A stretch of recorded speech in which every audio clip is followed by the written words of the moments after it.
Hello, and welcome to the Innovators on the Innovation Front. We're bringing you interesting and insightful conversations with founders and builders across Africa, highlighting their innovation and their journey. We're joined by Dare Olatoye, the co-founder of Trueflutter, the groundbreaking startup changing how Africans approach love and relationships through technology. Dare built Trueflutter to help Africans navigate the dating pool, and now the company has facilitated over 5 million matches, leading to several love stories and marriages. In this conversation, we talk about Trueflutter's origin, navigating African culture, and the future of the company. When I first heard about Trueflutter, my first reaction was Nigerians use dating apps. That was very surprising for me. So I was like, are there people actually using dating apps? So I think where I would want to start this conversation from is what's the origin of Trueflutter? Why did you decide that this was something that you wanted to build? So my sister got married at the age of 46 to someone that stayed about 10 minutes away from her. And the person was also looking for a partner for like 10 years. And that's when my brother and I now decided, now they're married, happily married with triplets. But my brother and I, who's also my co-founder, asked ourselves this question, like, why can't technology solve the problem for like people looking for love and people looking for genuine relationships? And that's when we decided to create Trueflutter. But actually, when I look back, I used to do this a lot when I was in university. I used to connect a lot of people from like different universities for the fun of it, because I was just really passionate about love. Also passionate about people just being in healthy relationships. So when we started Trueflutter, I knew that it was a no-brainer, and that's when we started. Interesting. Before we go further, how were you doing the university? How were you doing the inter-university connection? So funny enough, I would, because a lot of ladies in my class, because I read accounting, a lot of ladies in my class, they were single, and they would say, oh, they're looking for a boyfriend here and there. And I said, oh yeah, I have friends in other universities, and I could just introduce both of you. And that's what I used to do. I just used to like exchange numbers, and I just used to say, okay, I think your own personality will fit this guy's personality trait, and I'll just match them. So that's what I used to do. Funny enough, there's one other thing I used to do. So if a guy liked a girl, then, because I'm a songwriter too, Yeah. and I'm also a singer, so I would write a song for the guy and put the girl's name in the song. And I'll tell the guy to give the girl. This song. Yeah, the song, and it always worked. Because anytime the girl, all those ladies heard the song, they're like, wow.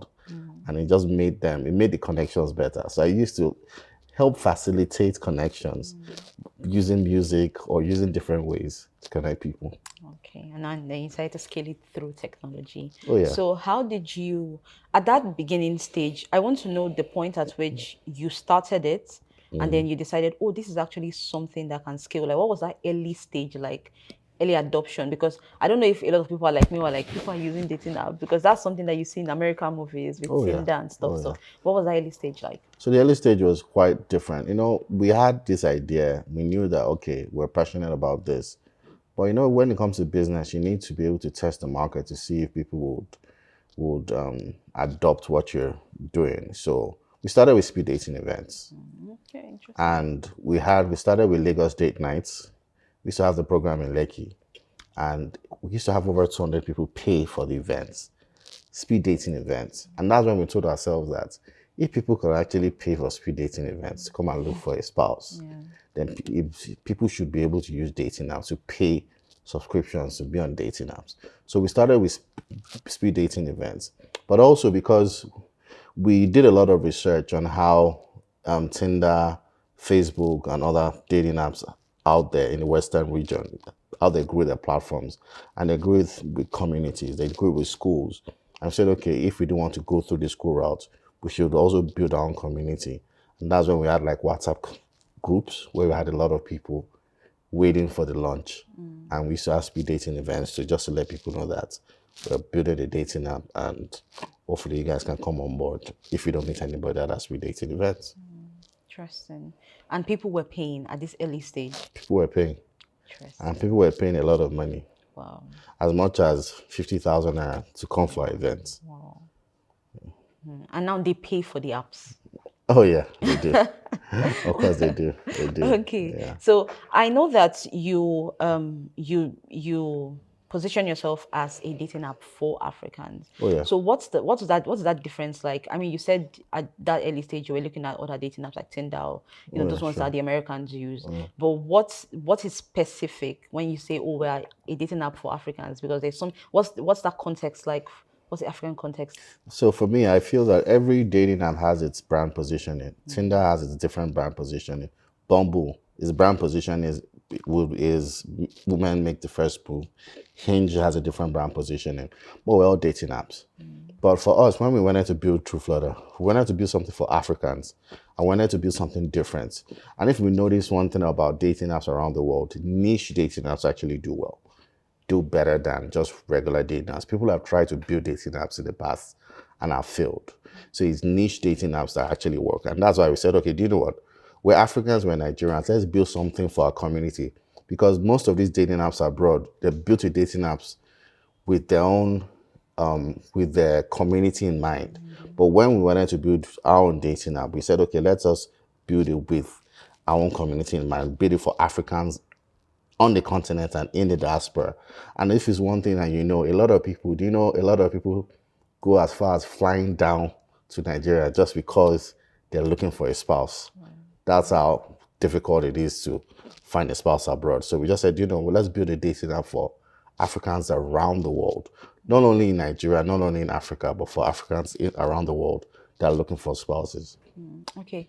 And now that you have built this incredible thing, people are actually using it. Yeah. What sort of impact have you seen with the users? Have you had, as I want to hear about, I want to hear the stories about people that have said, oh, we got married. Oh yeah, Oh, yeah. So so what? many people. Yeah. First of all, that'll be myself. Oh, I interesting. met my wife on the platform. Oh, And yeah, I'm one nice. of the first set of people that met. Yeah, a lot of people will say where you're working, you should also, try it out. So definitely, I tried on my own platform, and also it worked for me. So a lot of people, I've met people at random events, places that they will just tell me that they met their spouses or they met their boyfriends or they met their husbands or wives on our platform. We've had over 150 weddings since we started. Wow, okay. Yes, over 150. But the most fascinating thing is that, and which brings me a lot of joy, is I see a lot of people that never thought they'll have a second chance at relationships or marriage. And they found a spouse, people in their 40s, people that had been married before, they'd been divorced, they had kids in university, and they just thought that, what, it was just over for them. And it gave them hope. Now they're remarried, people that never thought that they would even settle down, they've been married. So it gives me a lot of joy. And that's one of the reasons why I started Trueflutter, because I wanted to add value, not only creating a business that thrives, but also add value to a lot of people looking for love and yearning for love. Right. So I want to go back to, I mean, when you initially started. Sure. And just between that time and now, what sorts of things have, I mean, I'm sure that like every other business, you're doing market research, seeing how people use it. Oh, yeah. What sorts of things have you seen between that time that you started and how it is now that you have changed just with looking at the way people are using it? Of course, there are a lot of things have changed. So when we started, we didn't have, whether like the first dating app in the world to have the audio bio feature. We didn't have that when we started. And one of the reasons why, because that's why I said it's African, a lot of people said, I do not. It's beyond just pictures. You can see somebody online and say, oh, this guy looks pretty handsome, or this lady looks pretty, but you don't know what they sound like. Then when I said, what if you can listen to what the person sounds like on the app? What would you feel? I said, okay, they'll have a better judgment on the person's profile. Like, let me give you an instance. We have different tribes. Yeah. People with different tribes have different intonations. And you can tell someone from someone's background by listening to how they speak. Yeah. And that's when we put the audio bio feature. So I don't want to be a bit tribalistic, but the way some Yorubas will sound, or the way some Igbos will sound, and it's just different from how they look. And that's just one way of making a decision based on the profile. You also listen to what the person sounds like. So that's one user feedback we got from users, and that's one of the things we've changed. But also one of the things we changed was that ladies also used to say that, can't we just see this person's profile and just put them in like a basket? The way ladies go to like grocery stores, or they go to like they want to shop for clothes. They pack a lot of clothes. They see a lot of clothes and pack them in baskets. And afterwards, they just pick like two that they like. So how can we do that when we're dating? So we created something like that where you can actually see someone's profile, then go back and check if you still like the person. So yeah. So basically, the way we build Trueflutter is based on user feedback. We've grown based on user feedback. I always tell people, yes, I used the app a lot when I was single, but right now I need to listen more to the users that use the platform. How can we improve it? How can we better match them? So there are a lot of things we've implemented since we've started, but the majority of it is just user feedback. Right. And now, do you operate outside of Nigeria? Oh, definitely. Okay, so I love that because I want to know what that looks like. I mean, just in the way that people use the app in Nigeria and people use is there a different dating context between Nigeria and her African brothers and sisters? There is different, but if I tell you one thing has wowed me a lot, because of the rise of Afrobeats, a lot of people, a lot of white people, Okay. a lot of white people, there's been high demand of black men. So a lot of white people have been looking for black people. Okay. And sometimes they just go to Google and say, give me a Nigerian dating app. Show me a Nigerian dating and Trueflutter pops up and they just download it. Or give me an African dating app and it just pops up. Yeah. So there's been a high demand because of how popular we've become around the world. And the way a lot of people use it. A lot of people abroad always respect black men. They feel like black men can take care of, or African men can take care of their women well. So there's high demand. And that's why a lot of people use Trueflutter abroad. As a matter of fact, in terms of revenue, we make more money outside Nigeria Interesting. than Nigeria. That's that's surprising. But I also want to know just in the way that the way people adopted the product early on, because I know that you said that people were paying, but I want to know, is there something that you did to counter the cultural perception of dating? Because a lot of times people like, oh, I just like, for someone like me now, especially when I heard about the dating apps, I'm just like, oh, I just want to meet my husband somewhere, you want it to be organic, or so maybe your parents are matchmaking you with someone. So how did you counter it? Is there a marketing strategy? How Of did you go course. about it? Of course, like I always say, you mentioned one word there, but what I always say is that perception is reality. Yeah. It's how you project yourself that people would receive you. And when we started Trueflutter, the main thing was about branding and perception. One of the things is that we partner with a lot of churches in Nigeria. A lot of churches. Actually, we had the biggest speed dating event in Nigeria with over 2,000 people in attendance. Yeah, and we partner with one of the biggest churches in Nigeria. So and why would churches want to partner with us is because they know our values, they know what we stand for, and that's what we project. So in terms of when you go to our page now, you see a lot of testimonials, people that got married, you see video testimonials. It's very deliberate because when people see those things, they'll say, okay, this is what we stand for. They'll know that this is what we stand for, and people would embrace it more. And that's why we've been able to partner with different people that even churches are the ones that should be frowning at these things most. But because they know what we stand for, they know our values, it's easy for them to partner with us. And that's what I said, perception is reality. They've seen that we're different. And actually, when Trueflutter started, Trueflutter actually used to be a Christian dating app. But someone walked up to me in church one night and said, Dare, it's not what you call it. And actually, that time, I think I was limiting myself. I put myself in a box. And someone walked up to me in church one day and said, Dare, it's not what you call it that defines you. It's your values as a company. So when I removed, and it just said, God loves everybody, be it Christian, Muslim, they're still God's child. And once I removed the Christian, it just blew up. So that's what has opened doors for us, how we've changed people's minds. Like someone came to the office 2 days ago, an elderly woman, she's like in her 70s, and she said, oh, I want my daughter to use this platform. My daughter is in the UK. So you even see old people adopting these things.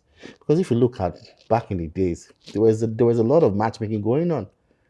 Appearance, Yeah. a lot of people matched their appearance back in the days. Right now, technology is just doing it and it's just making it faster. So the adoption is really, really good. Nice. And I want to, so you have spoken about how you used user feedback to iterate and change some things. So because in something like this, I'm sure that there are so many people saying, oh, it should be like this. This is how I'm going to find my person. This is how I think I'm going to be able to see the person I want to. Or this is how I like to find men or I like to find women. How do you filter that to ensure that, oh, what we are changing, the features we are imputing are actually beneficial for everybody and not just because of one person said so and you think how do you filter that noise? So we have like a customer service representative. So what we do is that we get user feedback, like I said, but we get it from random random users. So sometimes we just notice that we have some users that use the app a lot. So we have like Zoom calls with them. Just people that we don't know. We just reach out to them that would you like to get on a call with us? And we get like collate data from different people, different personality traits, different people with different backgrounds. And we basically get feedback from them. So with people, we can't get feedback from everybody, but at least we just pick out like certain people with certain personality traits and certain backgrounds, get feedback from them, and we do it periodically, and implement it on our algorithm. But also, what we have on the platform, it learns human behavior and it best, it gives you matches based on your preferences. So it actually learns, it's machine learning. We did it like about a year ago. It learns your behavior, what you're looking for. So let me give you an instance now. You get on their platform now, you press X on some certain guys, you press love on some certain guys. The app gets to understand the kind of guys you like, and they'll start giving you those feeds based on your behavior. So yeah, so those are the things that we put in place that would help learn and help accelerate the process. I always tell people, a lot of people will say they want users to be on dating apps for long. I always tell people that if you find your partner on my platform, it's called positive churn. You and your partner will leave, but you bring like 10 more people. You tell other people about the platform. So it's called positive churn for me. So that the faster you find your spouse, the better it is for me as a founder. But how accurate is that? The human behavior bits of it, the tool actually churning out men based on what they have seen. How accurate have you seen? Very accurate. Very, very accurate. It's based on a lot of things now. I mean, if you like, it's just like, I mean, I'm sure people understand Instagram. There's some certain things you talk about, some things you view, and it starts showing you. I'm sure you see it a lot. You Yeah. start showing you, giving you feeds on Yeah. some certain things that you liked, or even sometimes you have conversations, and it starts giving you feeds on that. So it is basically that it's machine learning, and that's what we built. We actually spent quite a lot to build that system in place, so able to just learn how people behave and what people want, and just feed them what they want. Nice. I think my last question will have to be about where you see this going. I mean, it's already a pretty good product, but say 5 years from now, are there ways that you envision that this could grow bigger than what it is currently? Oh, definitely. We are launching in, well, like I always say, there's no country you go to, you don't see somebody on my platform. I was in Morocco a month ago and I see a lot of people that have not advertised there. But what we're going to do in the next few months, we are launching in the UK officially in January. We're going to be there and we're going to launch in UK and then launch in America officially because we feel that there are so many Africans that are looking for partners. But also we're implementing something really it's really good. It's going to be powered by AI. So it's going to be really phenomenal. It's going to be the first ever in the world where you don't even have to fill a profile. Just have a conversation with it, with the platform on what you're looking for, what you want, and it just goes looking for it for you. Sends you every day, sends you matches every day. So you don't have to spend minutes even filling your profile anymore. And we're launching that like in the next few weeks. So it's going to be powered by AI. She's called Sarah. Sarah will be looking for the matches for you. And So it's just my namesake. yeah, actually, yeah. Actually, yeah. So she's going to be looking for matches for you. You don't have to do anything. You just wake up to profiles. Oh, did you like this person? Do you like that person? If you want to do a tweak, speak to Sarah again, and Sarah would, have a conversation with you. It's conversational AI that will now feed it into the system and also look for more matches for you. So that's where we feel that the world is going into. We know that the world is evolving fast with AI, and that's why we started this project like a couple of months ago, built this project, and we can't wait for what the world, we can't wait for us to bring it out there because it's going to really be phenomenal. So yes, in the next 5 years, we feel that we can dominate because we're just a little company in Nigeria compared to the behemoths in America. Compared to Tinder and Bumble, we've done quite a lot with the resources we've had, and we know that we can match them toe to toe. And that's why we're going to the diaspora to try and, just expand more and go to America. Just go to America and you can expand more and see how we can do with those guys there.